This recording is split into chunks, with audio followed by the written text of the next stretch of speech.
In the words of the president and CEO of Trout Unlimited, Chris Wood, the time for Band-Aids is past. Nothing less than the future of trout and salmon, the future of fishing, the future for our children is at stake. With changes in precipitation and temperature, as well as other human actions like land development, pollution, and overfishing, trout and salmon populations are being impacted by climate change. Experts are predicting a 77% decline in the presence of brook trout. This will lead to more frequent fishing closures, creating longer drives to fewer occupied streams for fishing. Trout and salmon need cold water resources to survive and thrive.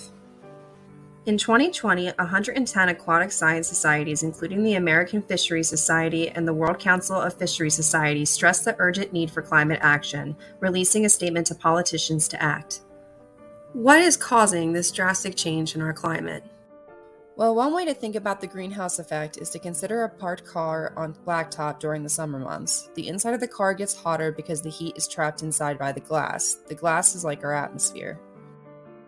While they do exist naturally, the increase in greenhouse gases such as carbon dioxide, methane, nitrous oxide, and fluorinated gases since the Industrial Revolution have been acting within our atmosphere.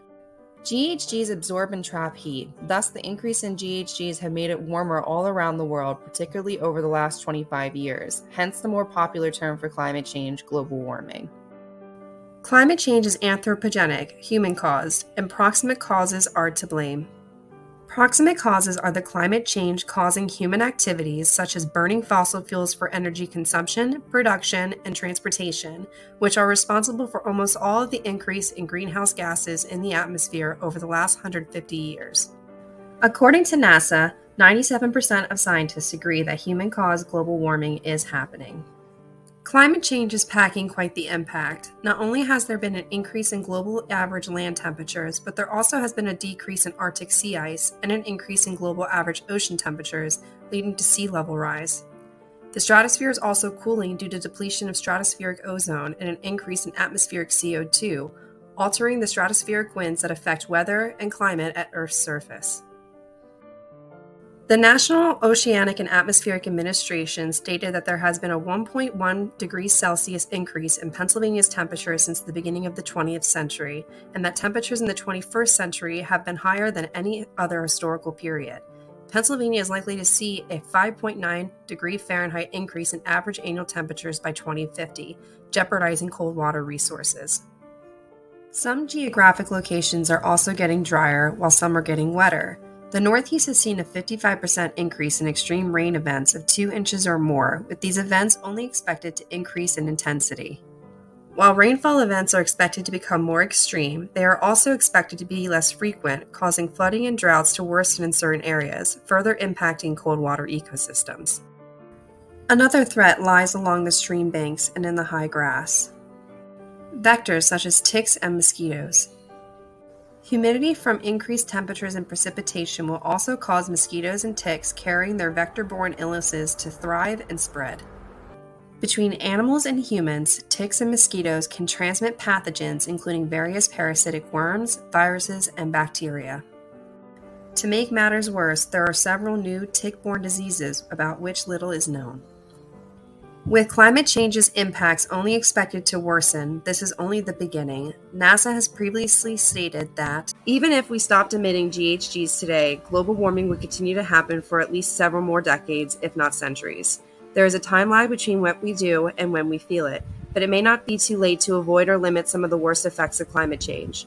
Responding to climate change will involve a two-tier approach: 1, mitigation, and 2, adaptation. Mitigation tackles the root cause of climate change by focusing on reducing its magnitude. Mitigation can be further broken down into 2 alternative strategies: emission reductions, dealing with the problem at its very source, and geoengineering, somehow offsetting the effects of greenhouse gas emissions. As individuals, we have an important role in mitigation through reducing our own personal carbon footprints. Each person in the United States currently emits approximately 20 metric tons of CO2 equivalent per year. To stabilize carbon emissions globally, individuals would need to reduce their emissions to under 4 metric tons per year by mid-century. Nevertheless, individual action is not enough. Collective action is also necessary. Only governmental policies and global treaties can ensure proper incentives to limit emissions below levels considered to constitute a dangerous anthropogenic interference with our climate. TU National has partnered with Citizens Climate Lobby to support legislation such as the Energy Innovation and Carbon Dividend Act, H.R. 2307. Trout Unlimited has also backed the 30 x 30 plus 20 National Climate Solutions Policy, which stands for conserving 30% of the world and nation's lands and waters by 2030 and then an additional 20% by 2050. This is a science-based goal to protect biodiversity and prevent climate tipping point of 1.5 degrees Celsius by maintaining intact natural systems in lands and waters.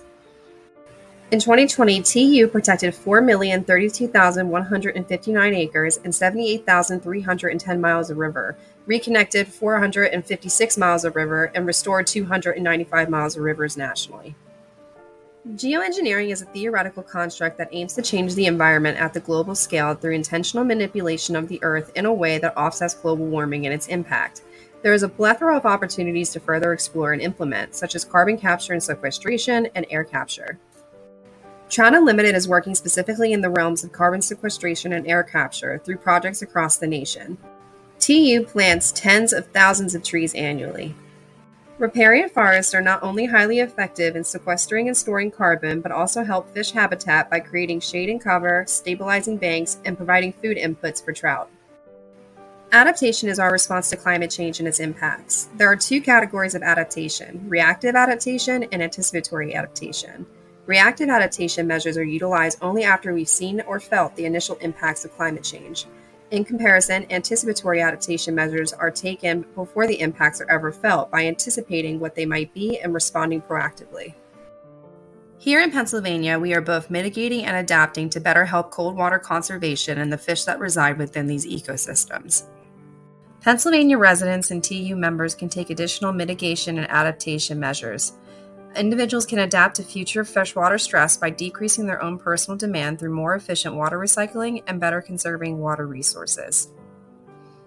Other anticipatory actions, such as planting trees, can be taken to reduce the future need for air conditioning by PA residents. Trees not only help cool fish habitat and sequester carbon, but also reduce cooling and heating costs for individuals when properly placed according to the USDA Forest Service.